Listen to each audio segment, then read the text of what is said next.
between 20 and 30% of the total revenue of a film, especially an indie film, I think is the context here, comes from theatrical. Now, you could totally break even or even make money in theatrical, but that still is going to represent 25, 30 maybe percent of your total revenue. So you got to think of it in that context. This is Truly Independent, a show that demystifies the indie film journey by documenting the process of releasing independent films in theaters. Each week, Garrett Batty and I, Darren Smith, will update you on our journey, bringing guests to share their insights into the process and answer your questions. Today on the podcast, Faith of Angels is wrapping down just as The Carpenter is spinning up. We have premieres galore and we're releasing in a few weeks, so we transition into Carpenter Mode today on Truly Independent. It's episode 21. Hey, that's a Garrett Batty I see. How's it going, man? Hey, good. How are you? So good. Got my reading glasses on.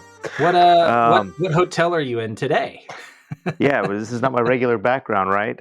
I'm down in Atlanta. We're getting ready to do the red carpet premiere for The Carpenter tonight at the Atlantic Station Regal, and so I got in yesterday and spent some time checking out the theaters, and I'm excited about it. Amazing. So I'm going to be asking you next week about, like, we've done a premiere at like every big circuit now at this point. We've done AMC and we've done Cinemark and we've done Megaplex and we've done now Regal. So I'm going to ask you about which one's your favorite next week. You're gonna put me on the spot there. I am. I actually put on LinkedIn the other day, like, which theater chain is most friendly and supportive to indie filmmakers, because I think that's an important thing for us to recognize. My guess is it's going to be the independents that win out on that poll. But well, very cool. What are you doing in Atlanta? Like, you've been hopping time zones the last few weeks, where you're like full on transitioned into Carpenter Mode. Yeah, I mean, I think, and that's a great way to start this episode. Is yes, I mean, we're 100% Carpenter Mode. The plan from the Krebs family, who funded The Carpenter and who is now funding the distribution, and this is their baby. It's somewhat of a work for hire project for me, which is wonderful to be a part of. I still feel like I have this creative input, but have definitely been kind of at the just I guess executing what they want. I've forgotten the question already, Darren. Yeah, but the plan was to do these premieres, 5 big premieres through the month of October to lead up to our nationwide release on November 1st in theaters across the country. So yes, we did San Diego last week. I'm now in Atlanta this week, Salt Lake City next week, and then we've got Dallas, and we're looking at doing Memphis or Nashville the following week.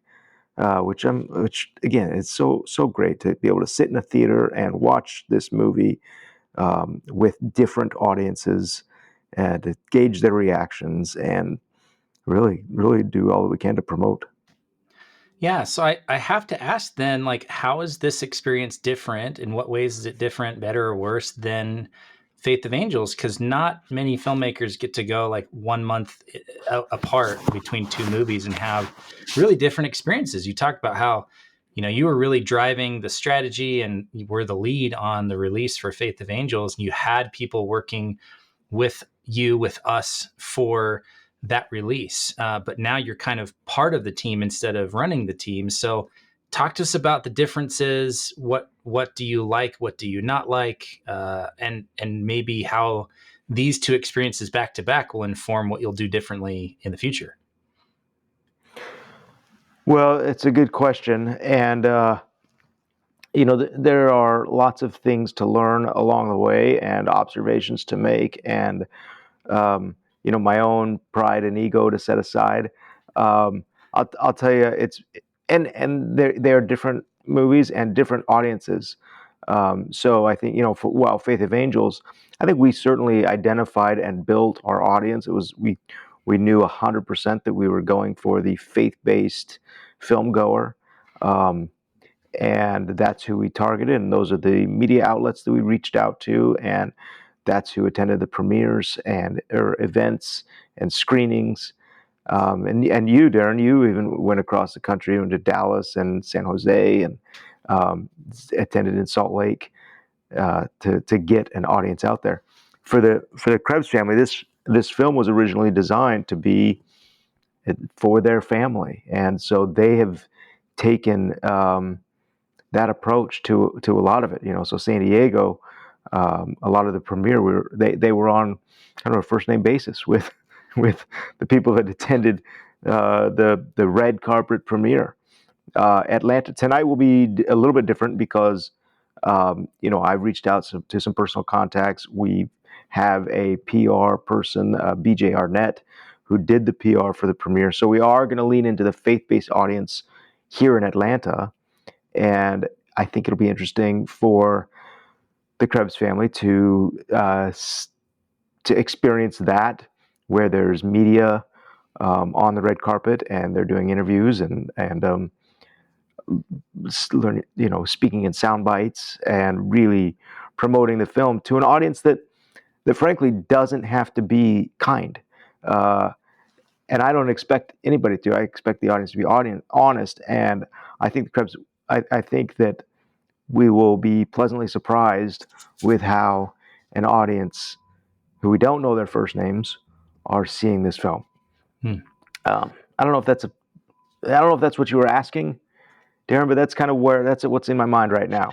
Yeah, no, that's what I'm after. I am curious if there are if there's anything different with the approach for Carpenter than what we did on Faith of Angels. Leading up to it, obviously, multiple premieres is a different strategy.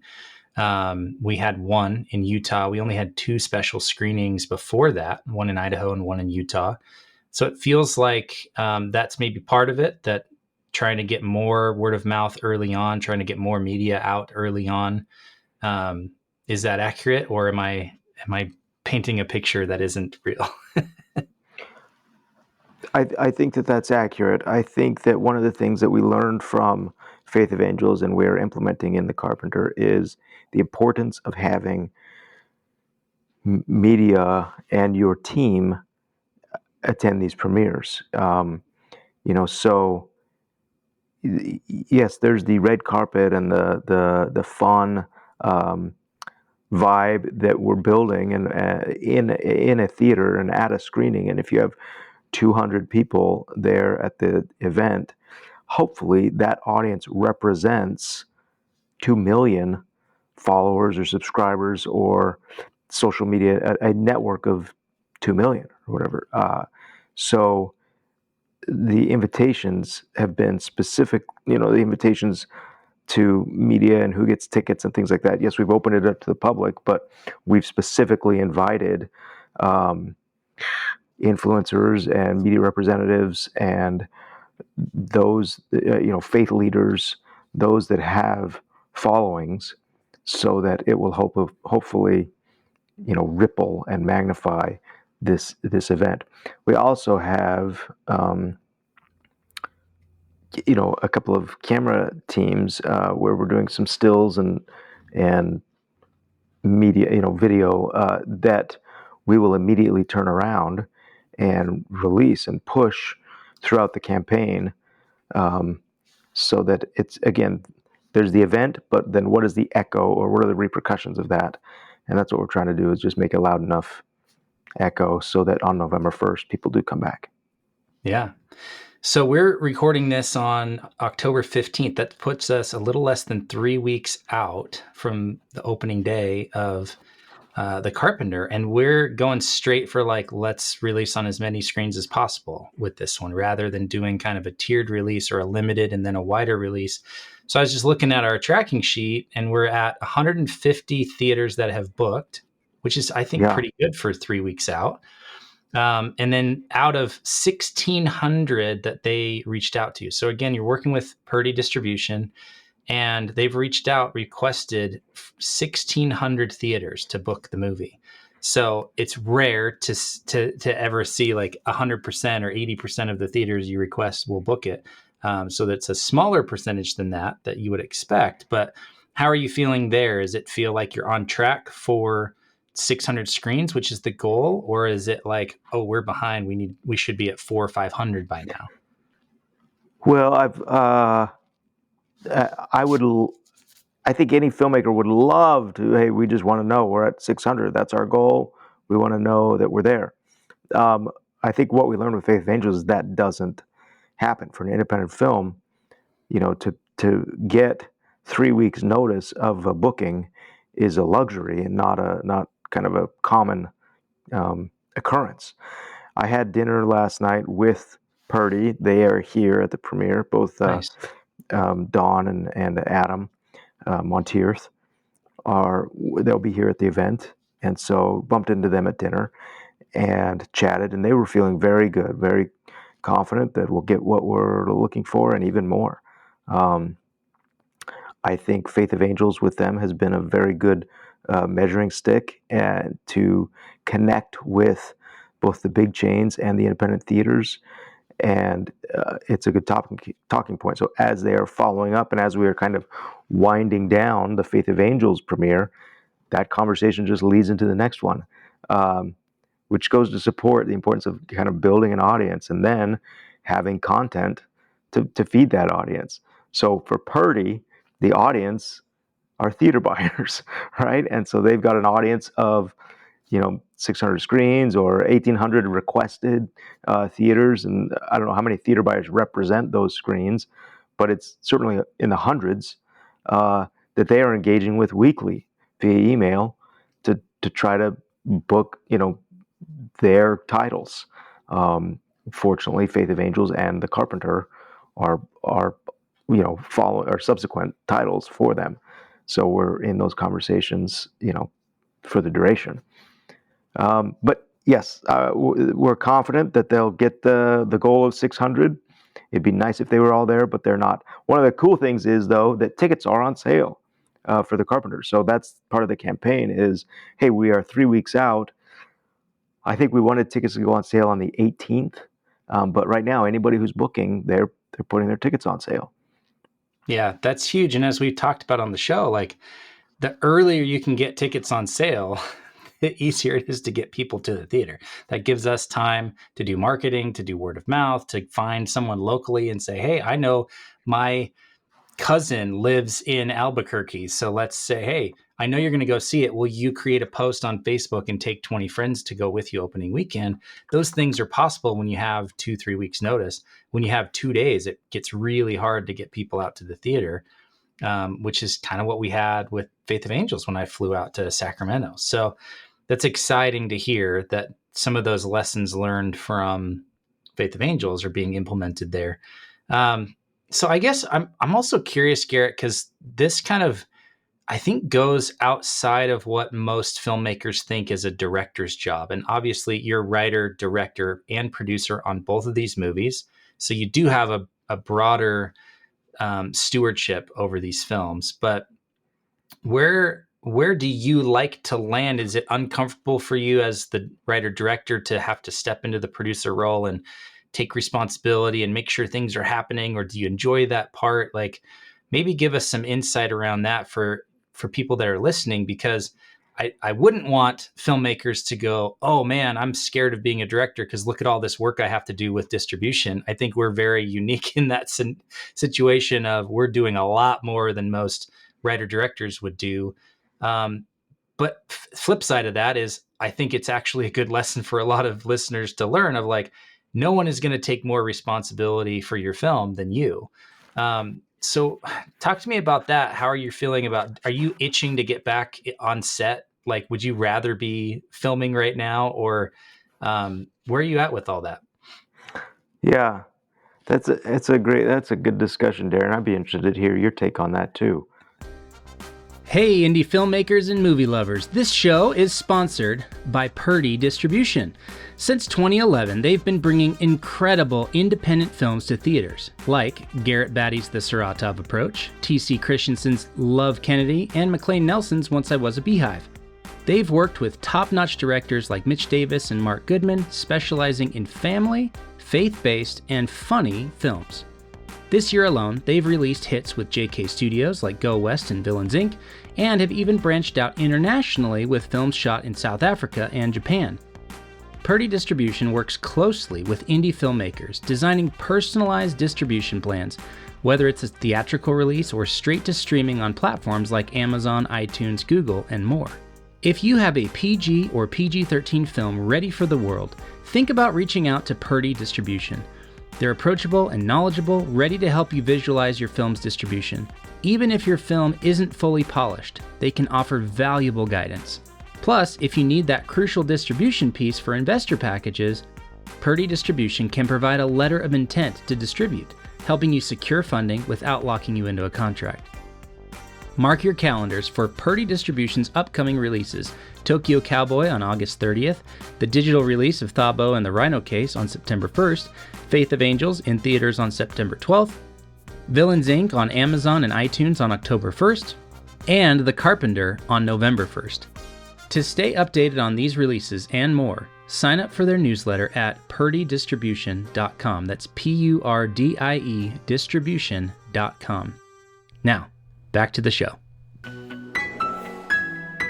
As a producer, are you going, hey, why am I not in Atlanta or whatever, and again, this is a unique situation with the Carpenter, but yes, as a director, I mean, I'm last night I'm going around checking out different theaters and making sure standees are there, and that's my role as a producer, or honestly, that's the distributor's role, but we're helping that out, and I show up as the producer.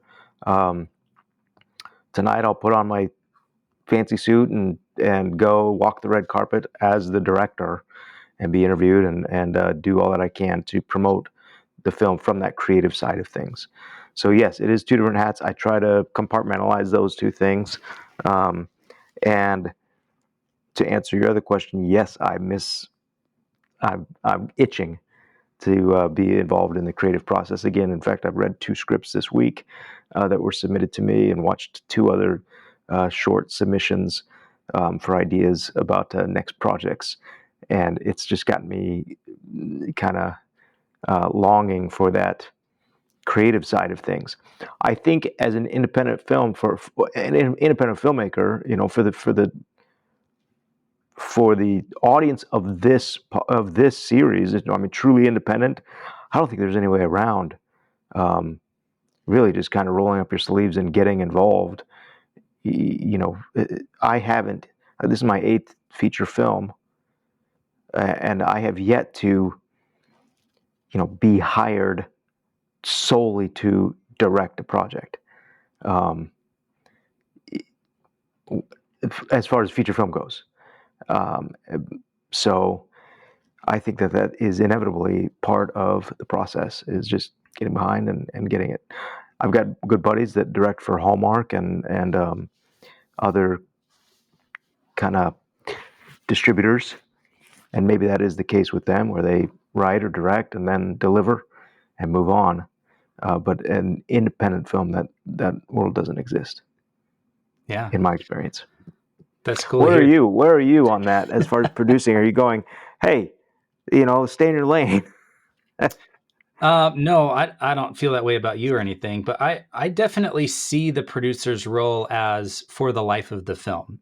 Even on the movies that I was hired as a line producer, I probably overstepped, because I went into the job of being a producer thinking I'm responsible for everything, even though I probably at the time in the first 1 or 2 movies didn't even understand the difference between a producer and a line producer. I just thought, oh, I'm also in charge of the budget, but I'm going to help with creative and I'm going to give notes on the script. And they were like, why are you giving notes? You're the line producer. I'm like, because I have notes. Like, they're good notes. The writer said so himself.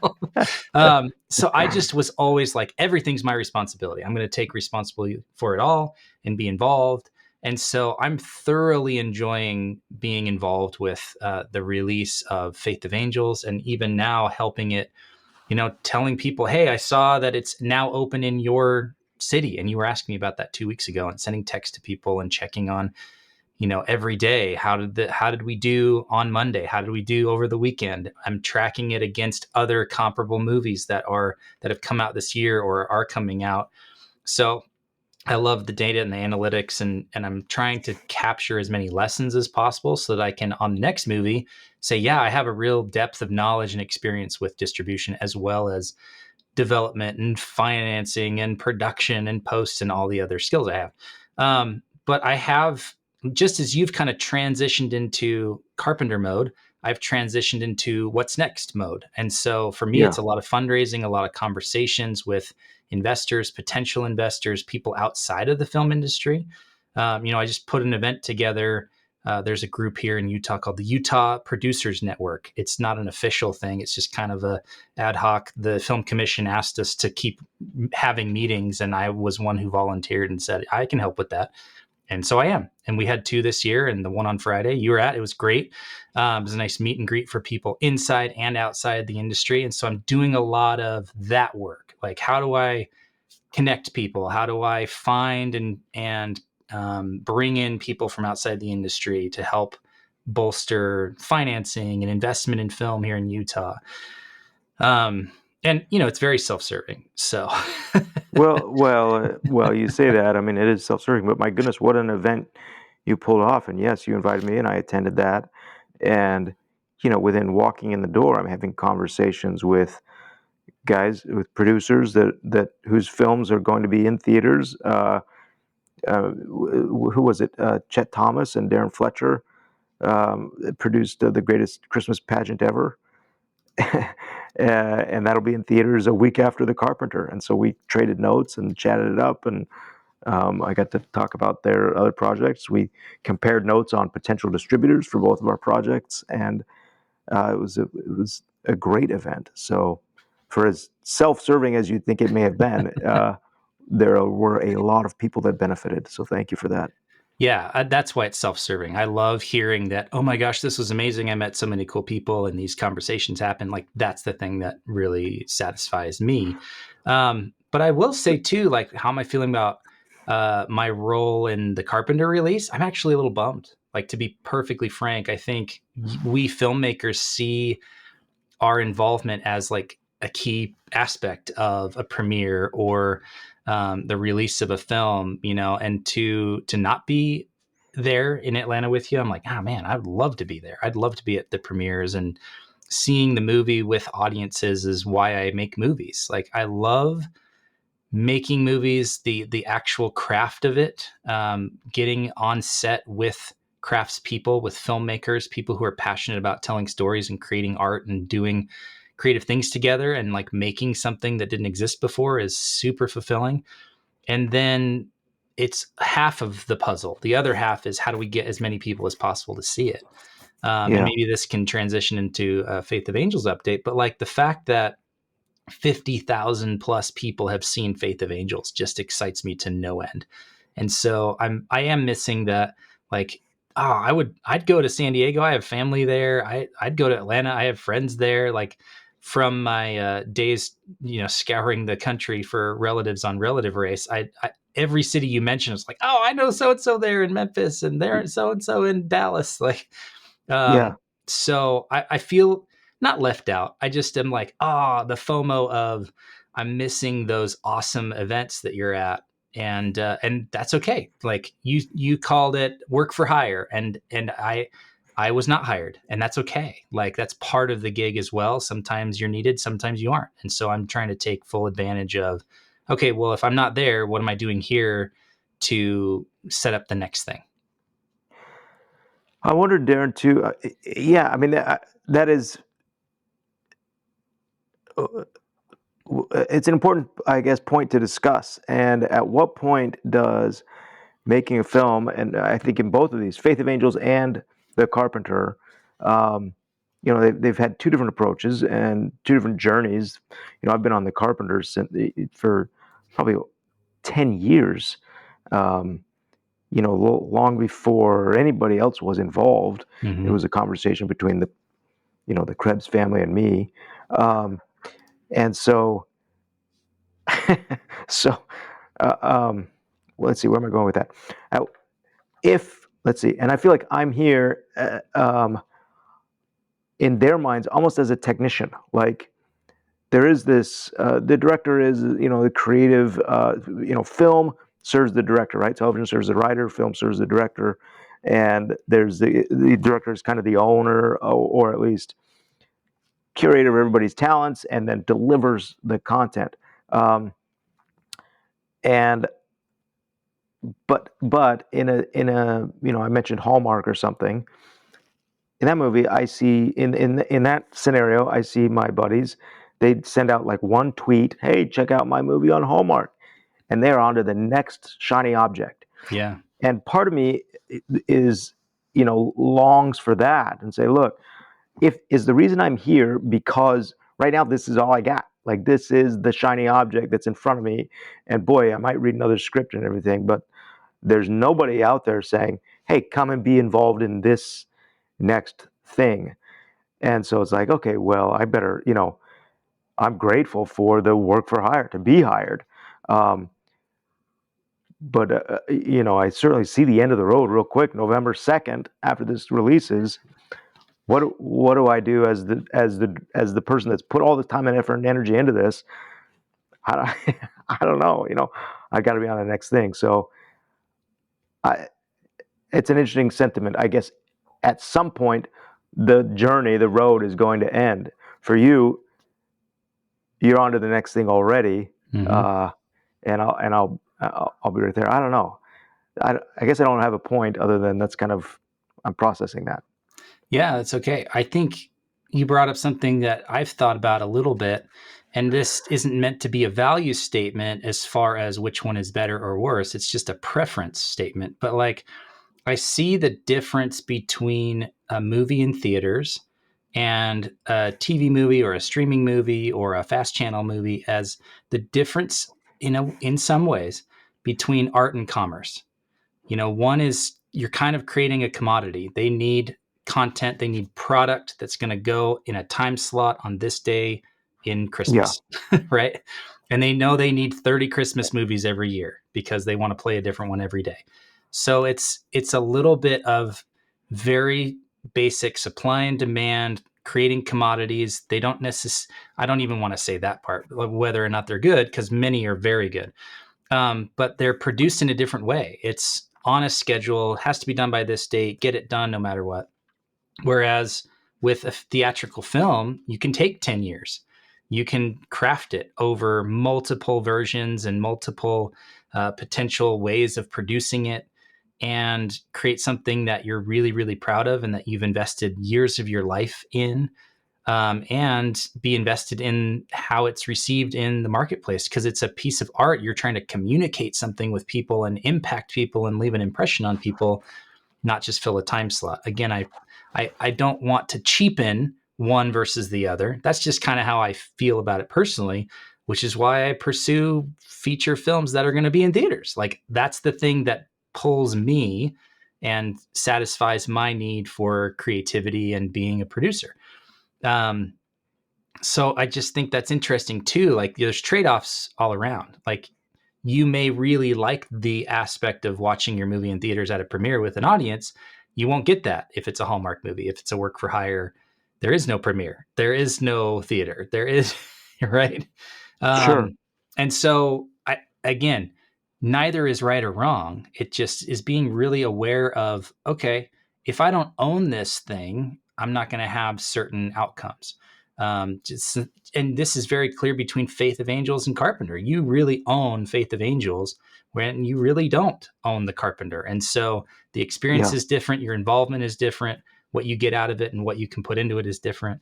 So I think those are all just important considerations for filmmakers to make, especially those going into an industry who may be thinking, I'll just say yes to anything. If someone wants to pay me money to direct, I'll do it. Well, yeah, you say yes to a lot of things early on, but at some point you kind of have to go, what do I really want out of this? And is this the outcome that I got into this for? So that's a good question for an independent filmmaker. Who's listening to this podcast, truly independent. Um, I guess if somebody, I don't. Let's see. What's my question? I don't think there's anything wrong. In fact, I'm sometimes often wonder what it's like on that side of the world where you get the call from Hallmark or the client, your contact there, and says, "Hey, here's a script. We take a look. Here's your budget. Um, here's the schedule. Are you available to come do this thing?" And I've done plenty of client projects where it's that, not on a feature film base, but here's a commercial, or here's a series, or here's a pilot. Here's a script. We come direct this. And I'm so grateful for those projects, and they come, and it's work, and it's a paycheck, and I'll take it.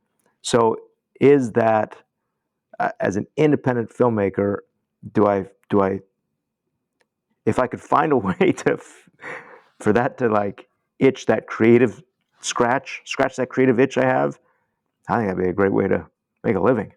Oh, 100%. I think it all exists on a spectrum of like pure art and no money, and pure money and no art, right? And Yeah. all of us want to be somewhere in the middle, and it doesn't mean we have to stay in one locked in spot because we made one decision. Yeah. My first movie was a R-rated psychological thriller about a family in a house, and the second one was another R-rated horror thriller, and there was some bloody, gory, slashy stuff going on.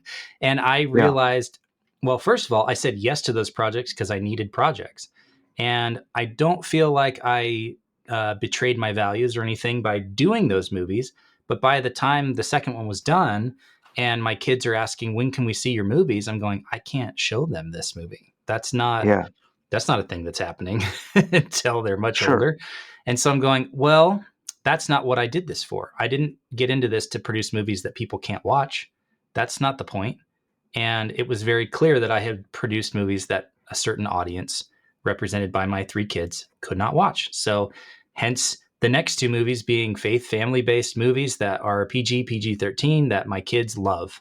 They love The Carpenter. They love Faith of Angels. They've come to premieres. They've brought their friends to see it. That is very satisfying and fulfilling. So same thing, right? What kind of movies do you want to make? What kind of jobs do you want to take? What takes priority as far as art and commerce, or art and revenue in your life? And it's okay if you do one movie and then you do another movie and then you do another one. You kind of fluctuate back and forth.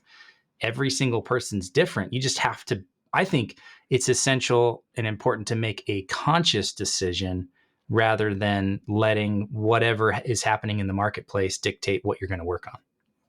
Yeah. Where you're not chasing your audience. Mm-hmm. You've built it, and you're feeding them. Yeah. In fact, nourishing them. Yeah. Yeah. Well, what a fascinating topic. You mentioned Faith of Angels. We're on week 6 of that theatrical release, and definitely winding down, which has been so fun. And yeah, 50,000 people are watching that in the theaters. We always want more, but the awareness is extremely high, and I'm excited about prospects for our streaming audience and our post-theatrical distribution efforts.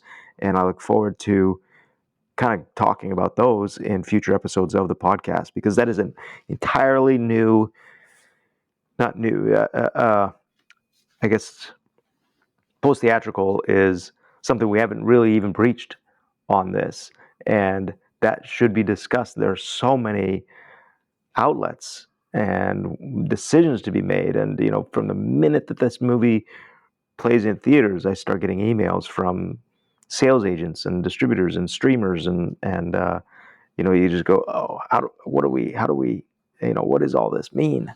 And so we're going to break that down in future episodes. Yeah, it's a good teaser for next week. Yeah, we'll have a special guest. Exactly. Yeah. Well, yeah, very cool. It's been fun to just be tracking this every single day, to get the flash reports, to get ComScore reports from Purdy Distribution. They show up in my inbox every morning, and I dive into those and what theaters are doing best this weekend and who's still holding. And gosh, it's so fun. And what's kind of crazy to think about is like, yeah, we opened on 375 theaters, and then some of those went away, and then we added more. And then the next week, some of the existing ones went away and we added more. So we've probably cleared 400 theaters that have shown the movie, which to me is just astounding for our little indie that could. That like 400 theaters wanted it, saw value in it, said, oh, I know our audience here locally and they will like this movie. That just says a lot. And the fact that the movie's still performing as far as ratings and reviews and people like the movie. Um, Man, it's been fun to watch. So yeah, it's winding down. We did $17,416 estimated over the weekend. So we've had days that were bigger than this last weekend. Yeah. Again, we have 1, 2, 3, 4, 5, 6, 7, 8, 9 movies that came out this week. Some horror movies, some re-releases, some other movies. And especially, we should comment on our friend 6 Days in August. So this is transitioning into our box office report, but 6 Days in August opened this weekend. We had their trailer on Faith of Angels, and so that was a nice collaborative thing. And I think they're showing the Carpenter on theirs, if I'm not mistaken. So that's Yeah. another strategy that you can implement: is who else is out there releasing similar movies, and can you guys trailer on each other? It was really nice that we had 2 movies so we could do that trade, and it benefited the Carpenter. But they opened in spot 27, had a great opening weekend, $1,000 per screen average. So congrats to them for getting the movie out on 82 theaters. Super cool. I also Yeah. wanted to, I mean, yeah, I'll comment on that too. That yeah, is please. amazing. That's Susan Tuckett, who's been a guest on the Mm-hmm. podcast. And I think initially she was just going to do the Utah release for 6 Days in August, right? In fact, that when we talked to her, we said, okay, we'll put Carpenter theaters, or we'll put the Carpenter trailer on that, or um, and but I think we trailered 6 Days in August on Faith of Angels, like it was on our DCP Yeah. that opened on that 375 screens 2 weeks before 6 Days releases. So suddenly their box office goes up to 82 theaters from that initial plan of 30. And I have no doubt that trailering on Faith of Angels impacted that. Yeah, I want to spend a minute or two on this because I think that's an interesting strategy, because it's a bit of a forcing function, right? If you're a Cinemark in Elk Grove, California, and you have Faith of Angels playing, but you haven't yet booked 6 Days in August, but you're trailering it, does that make you feel like you need to book the movie, or do you think that the theaters aren't convinced that way? Well, we had a conversation last week with um, Lott, Brandon Lott Mm-hmm. from who's an independent theater. He's not Cinemark or anything, but he's an independent, and he talked about building that pre-roll with the trailers and selecting which trailers go on those films. So yes, I mean, there's I think in that process that creates an awareness. So if I'm a theater owner or a theater booker and I'm building the pre-roll and saying, here's the DCP, here's the movie, and this trailer is included on the DCP, suddenly I'm at least aware of the movie. And so I go, okay, well, if I'm aware of it, I'm going to reach out and book it. It's not even the same distributor, so they would have had to actually reach out to a different distributor to book Mm-hmm. the film. But I agree, Darren. It's a force function, or it's an awareness. It creates an audience so that they say, yeah, let's book it. Yeah. When I think, they're following a similar strategy that we've talked about for 20 weeks on this podcast. The rest of them opened on either 5 or 1,700, 1,700, 1,700, 1,800, 1,800, 2,500 screens. And shout out to Terrifier 3, an indie horror movie that took number 1 in the box office, 2,500 screens, beat out Wild Robot, Beetlejuice, Joker, Folly Do, and Piece by Piece, like beat every other movie. I think the lowest number 1 box office we've seen this year, or at least since we've been doing the podcast. But shout out to them for building an audience over 3 movies that showed up in droves. I mean, they had a 5,600 per screen average. It's a massive opening for this film. It's interesting. If you go back 6 months when we started this podcast, we talked about choosing a date for release. We said, hey, we do not want to release, or let's see, we knew that Joker was coming out on the 4th, right? We said the next week would be a vacuum because we assumed that, and the industry assumed that Joker was just going to be a hit, and kind of, so everybody stayed away from the weekend um, after Joker releases. Come to, now we see Joker didn't land, typically Joker would be number one for 2 weeks in a row. Mm-hmm. And boy, when it didn't land, it sure opened up a window. And I think Terrifier really benefited from that. Also, I think it's very interesting. There was a great article in Deadline about Terrifier 3 and Cineverse's marketing plan for that. And they said, look, you won't find a nationwide spot for Terrifier 3. You won't find an advertisement. They did not just, shrink the Hollywood playbook and, instead of buying 10 spots, they bought 5. No. They only marketed to their existing audience. So Cineverse has created this, this brand, Terrifier brand or whatever it is, and marketed specifically to their audience. I'm not their audience. I had no idea what this movie is, and have not seen an ad or a trailer or anything like that. But for a very low amount, Cineverse found their audience, promoted it, and now it's the number one movie in the country. Yeah.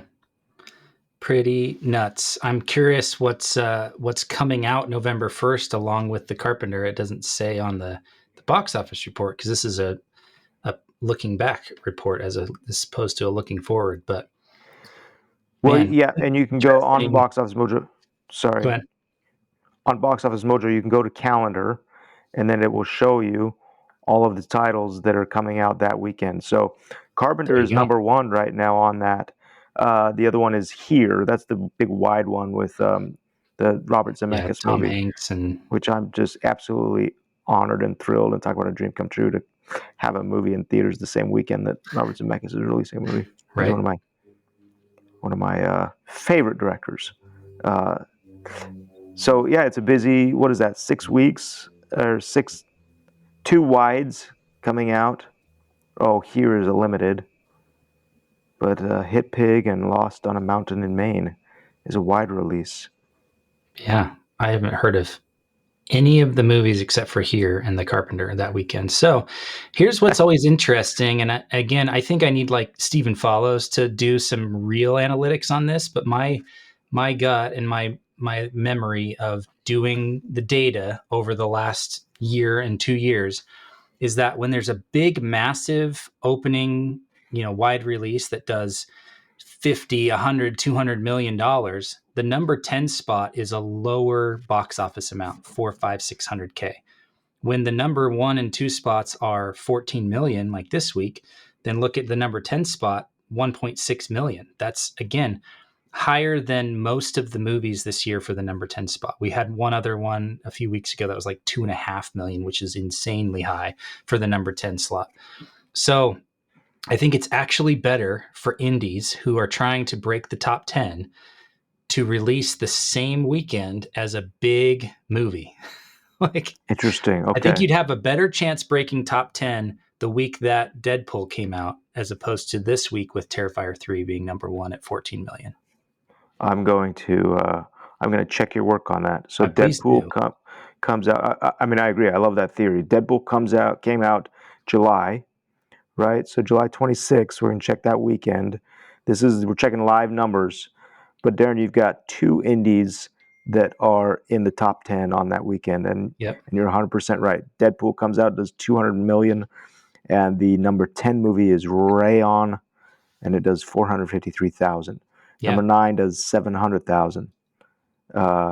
So yeah, keep going. Number 8 did 1 million, and number 7 did 1.3. So there's 4 movies that weekend that would not have made the top 10 this weekend. That's massive.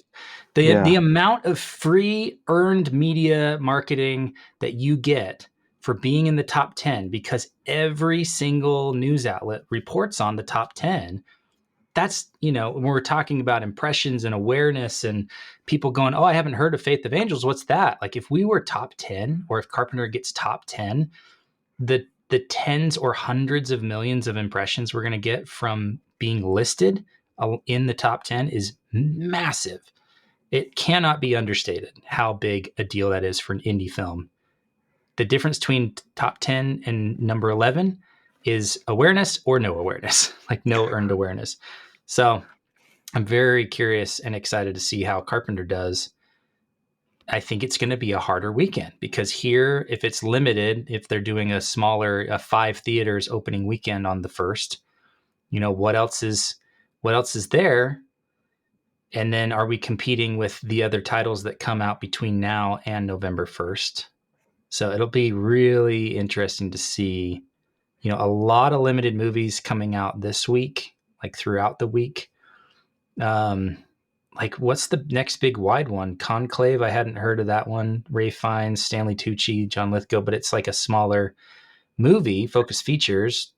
Venom, The Last Dance, that's a big one, but counter programming against what we're doing. All You Need Is Blood, haven't heard of that one, but it's a wide release. There's really just not a lot of big movies. They're all waiting for later in November to hit the holiday. Yeah. So pretty crazy. Yeah, it is pretty interesting. I think Venom, yeah, I've seen a lot of spots for that. It should be interesting. Should be there's a chance. I mean, Carpenter is doing an amazing job with its marketing. We've reached out. We've partnered with UFC. So we're in October right now. So I think October 23rd or 25th is the big fight night in Dubai that, whatever pay-per-view watchers are watching, they will know about the Carpenter. I think awareness is going to go through the roof.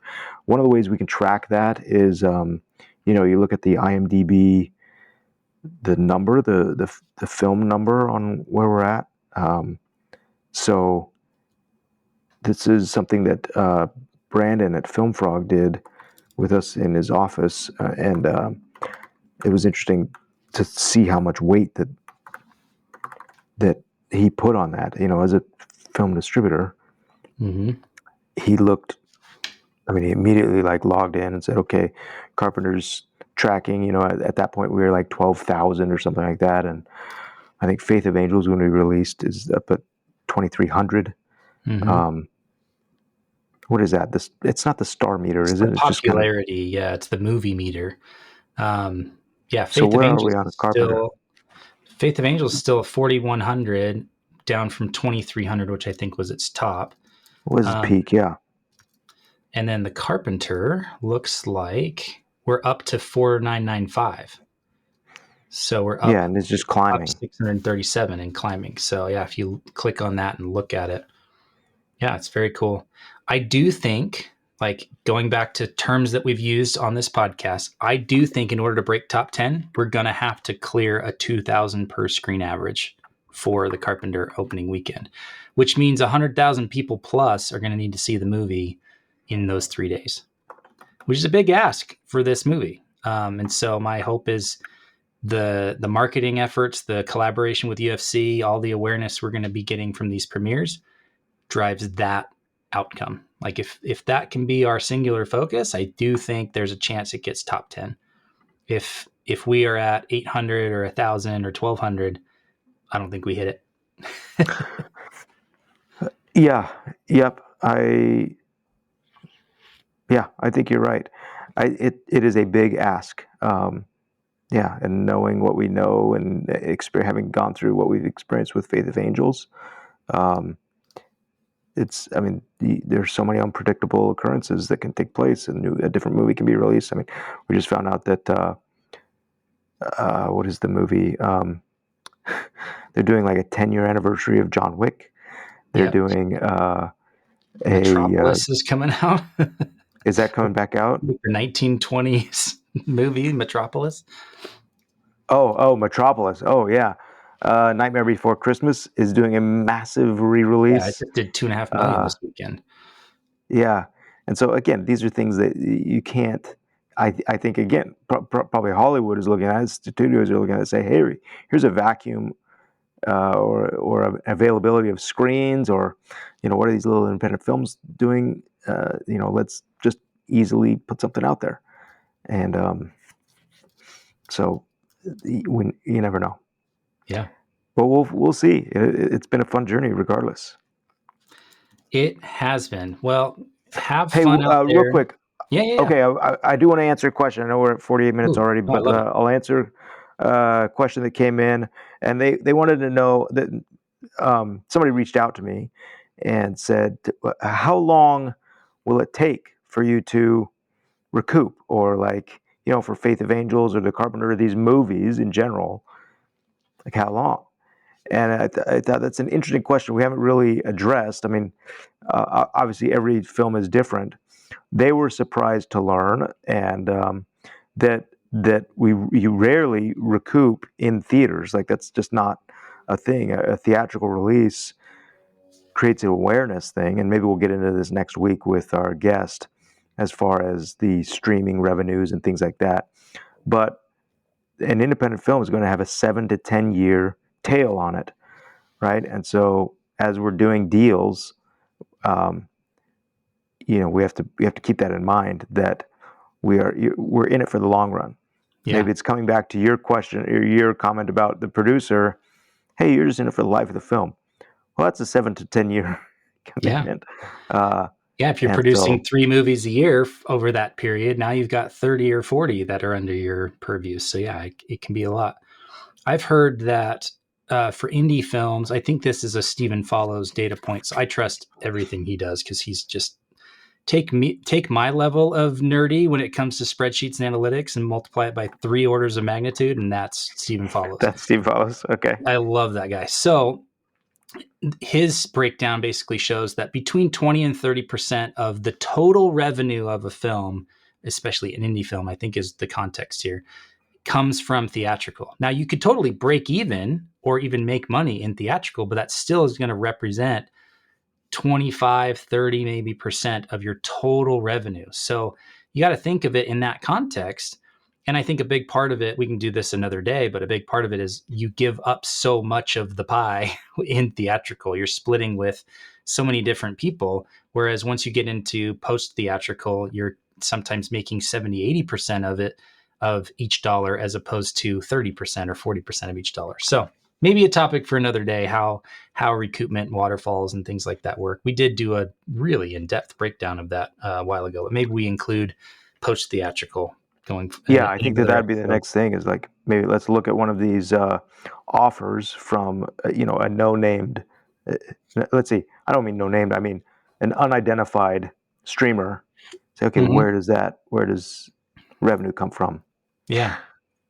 Okay, man, we miss you. I know you wish you were here, and I wish you were out here too. We'll let you know how it goes. Yeah, thanks, man. Good luck out there. Have a lot of fun. Great episode. We'll see you when we see you. Okay, chat soon. Bye.